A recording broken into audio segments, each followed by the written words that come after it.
بن مالک رضی اللہ تعالیٰ عنہ سے روایت ہے کہ آپ علیہ الصلوۃ والسلام نماز عصر کو ایسے وقت میں ادا فرماتے تھے جبکہ سورج سفید اور چمکدار ہوتا تھا۔ تو یہ بھی دلیل ہے اس بات پر کہ آپ علیہ الصلوۃ والسلام نماز کو مؤخر کرتے تھے، اور غروب میں اتنا وقت ہوتا تھا کہ آدمی آسانی سے ذوالحلیفہ تک پہنچ جاتا تھا۔ اگلی روایت میں ہے کہ کسی نے سوال کیا حضرت انس بن مالک رضی اللہ تعالیٰ عنہ سے۔ انس بن مالک رضی اللہ تعالیٰ عنہ سے روایت ہے، فرماتے ہیں کہ نبی علیہ السلام سے نماز کے اوقات کے بارے میں سوال کیا گیا، جیسے کہ ہم نے روایت پڑھی تھی باب مواقیت الصلاۃ میں نے عرض کیا تھا کہ نماز کے اوقات کے بارے میں دو روایات اصل ہیں۔ ایک وہ جو حضرت جبریل علیہ السلام نے حضور علیہ السلام کو نمازیں پڑھائیں، اور ایک وہ جب کسی بندے نے سوال کیا تھا تو آپ نے اس کے سوال کے جواب میں عملاً پریکٹیکل اس کو کر کے دکھایا تھا، اور پہلے دن میں ہر نماز کو اول وقت میں ادا فرمایا، دوسرے دن آخری وقت میں۔ تو یہ اسی کی بات ہے۔ حضرت انس بن مالک رضی اللہ تعالیٰ عنہ فرماتے کہ نبی علیہ السلام سے نماز کے اوقات کے بارے میں پوچھا گیا تو آپ نے فرمایا کان رسول اللہ صلی اللہ علیہ وسلم یصلی صلاۃ العصر ما بین صلاتکم ہاتین، فرمایا کہ جناب رسول اللہ صلی اللہ علیہ وسلم نے تمہاری ان دونوں نمازوں کے درمیان عصر کی نماز ادا فرمائی۔ کون سی دو نمازوں کے درمیان؟ ظہر اور مغرب۔ ٹھیک ہے، تو اگر عصر کی نماز کا وقت ان دو نمازوں کے درمیان کا وقت شمار کیا جائے تو پھر اسے تاخیر ثابت ہوتی ہے، تعجیل ثابت نہیں ہوتی، کیونکہ اگر تعجیل کی جائے گی پھر تو درمیان تو نہیں رہے گا نا، پھر تو عصر کی نماز کا اول وقت بن جائے گا۔ تو عصر کی نماز کو ظہر اور مغرب کے درمیان ادا کرنا یہ تاخیر ہوتا ہے، تعجیل نہیں ہوتی۔ ٹھیک ہے،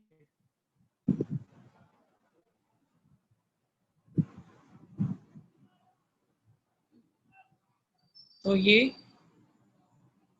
تاخیر کی دلیل ہے، مگر اس سے زیادہ تاخیر ثابت نہیں ہوتی۔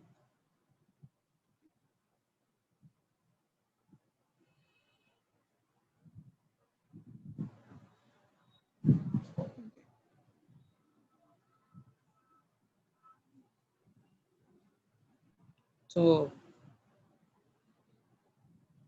یہ احناف کی دلیل ہے۔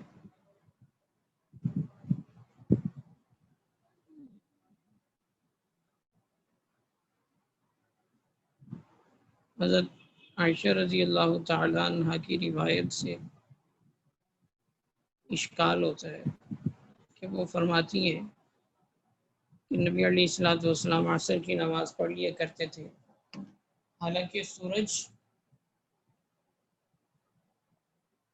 ان کے حجرے میں ہوا کرتا تھا۔ تو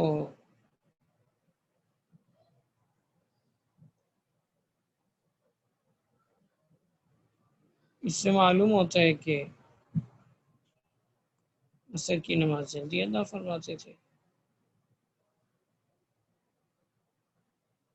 تو اس کا جواب یہ ہے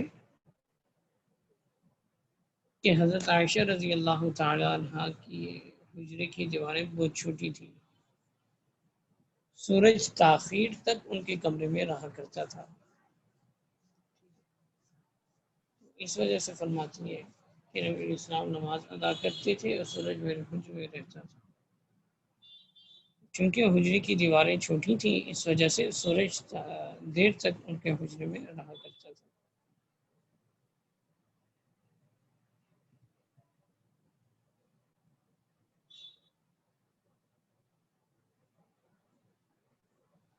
امام طحاوی رحمۃ اللہ علیہ فرماتے ہیں کہ اگر ہم روایات سے ہٹ کر قیاس کو دیکھیں تو ہر نماز کو اس کے اول وقت میں پڑھنا یہی افضل معلوم ہوتا ہے۔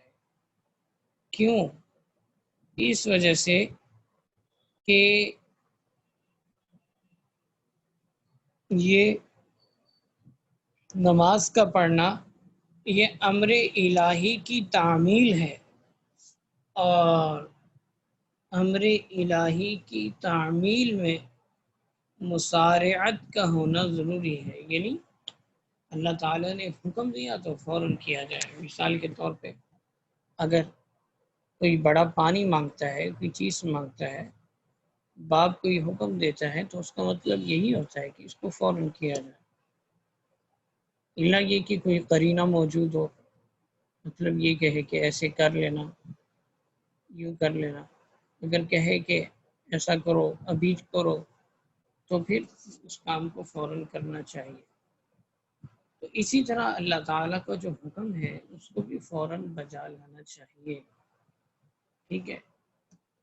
تو اس میں جلدی کرنی چاہیے۔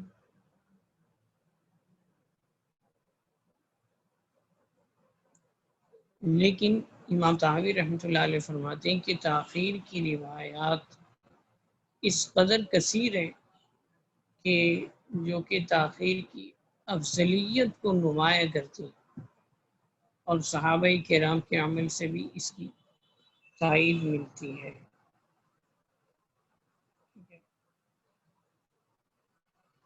جیسے کہ حضرت عمر رضی اللہ تعالیٰ عنہ نے اپنے گورنروں کے نام خطوط لکھے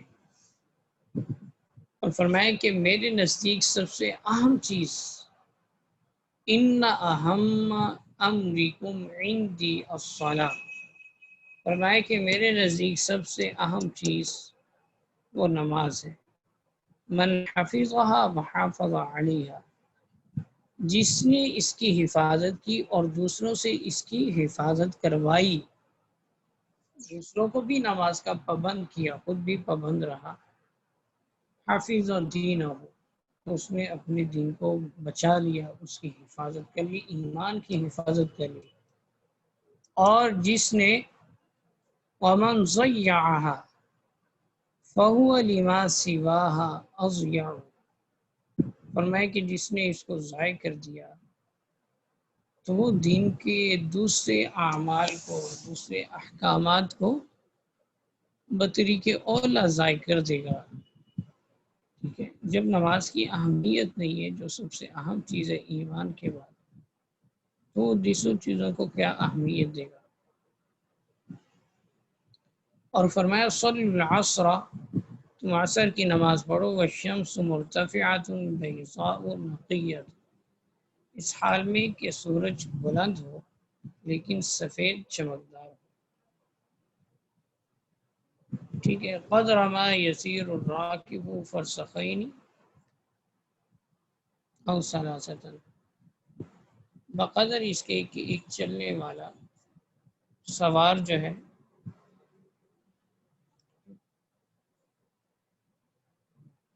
وہ 2 یا 3 فرسخ کا راستہ طے کر لے عصر کی نماز پڑھنے کے بعد، تو ایسے وقت میں عصر کی نماز کو پڑھنا چاہیے۔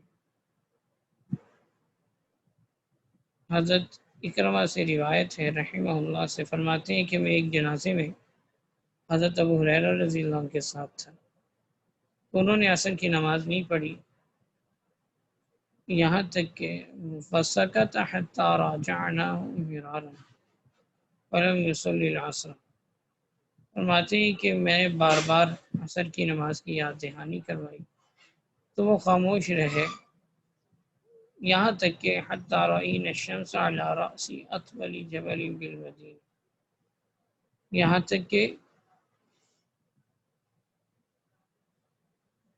ہم نے دیکھا کہ سورج اس وقت مدینہ منورہ کی سب سے طویل پہاڑ کی چوٹی پر تھا، یعنی اتنی بلندی پر سورج، مطلب شعائیں پڑ رہی تھی، تو اس کا مطلب یہ ہے کہ سورج کافی حد تک غروب ہونے کے قریب تھا، کیونکہ سب سے اونچے پہاڑ پر اس کی شعائیں پڑ رہی تھی، جو چھوٹے پہاڑ تھے ان پر نہیں پڑ رہی تھی، تو معلوم یہ ہوا کہ وہ کافی غروب کے قریب ہو چکا تھا۔ تو تب تک حضرت ابو ہریرہ رضی اللہ عنہ نے نماز ادا نہیں کی۔ تو عمل فاروقی بھی یہی ہے، تاخیر عصر کا، اور عمل ابو ہریرہ بھی یہی ہے۔ اور آگے مزید امام طحاوی رحمۃ اللہ علیہ نے تابعین کے عمل سے بھی دلائل پیش کیے۔ تو خیر خلاصہ اس بات کا یہ ہے کہ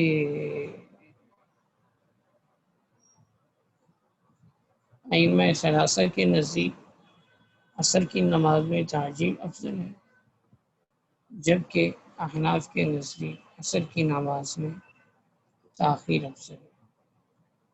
ائمہ ثلاثہ کے دلائل حضرت انس بن مالک رضی اللہ تعالیٰ عنہ کی روایات ہیں، جن کا خلاصہ یہ ہے کہ بعض صحابہ کرام، کسی میں دو کا ذکر ہے، کسی میں کسی کی تعیین نہیں ہے، تو بعض صحابہ کرام نبی علیہ السلام کے ساتھ عصر کی نماز پڑھ کر قباء میں اپنے قبیلے میں چلے جاتے تھے، یہاں تک کہ وہ لوگ نماز ادا کر رہے ہوتے تھے یا یہ لوگ ان کو جا کر متنبع کرتے تھے کہ بھئی حضور علیہ السلام نے نماز پڑھ لی ہے، تم بھی پڑھو۔ ٹھیک ہے، تو معلوم یہ ہوا کہ عصر کی نماز جلدی پڑھنی چاہیے، اور ہم نے دلائل پیش کیا عصر کی نماز کو تاخیر سے پڑھنے کے بارے میں۔ تو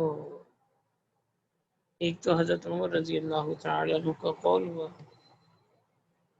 دوسرا حضرت ابو ہریرہ رضی اللہ تعالی عنہ کا عمل ہوا، اور اسی طرح حضرت انس بن مالک رضی اللہ تعالی عنہ کی روایات اس بات پر دلالت کرتی ہیں کہ ایک صحابی نبی علیہ السلام کے ساتھ نماز پڑھ کے عصر کی، وہ ذوالحلیفہ پہنچ جاتے تھے یہاں تک کہ سورج غروب نہیں ہوا ہوتا تھا، تو اس سے بھی انہوں نے عصر کی نماز میں تاخیر کے قول کیا ہے۔ وعلیکم السلام۔ تو یہ اس باب کا خلاصہ ہے۔ اب اگلا باب، باب رفع الیدین فی افتتاح الصلاۃ الی این یبلغ بہما، تکبیر تحریمہ میں ہاتھ کہاں تک اٹھانے چاہیے، اس بارے میں باب ہے۔ انشاءاللہ العزیز اس کو پھر آئندہ پڑھیں گے۔ جزاکم اللہ احسن الجزاء۔ السلام علیکم ورحمۃ اللہ وبرکاتہ۔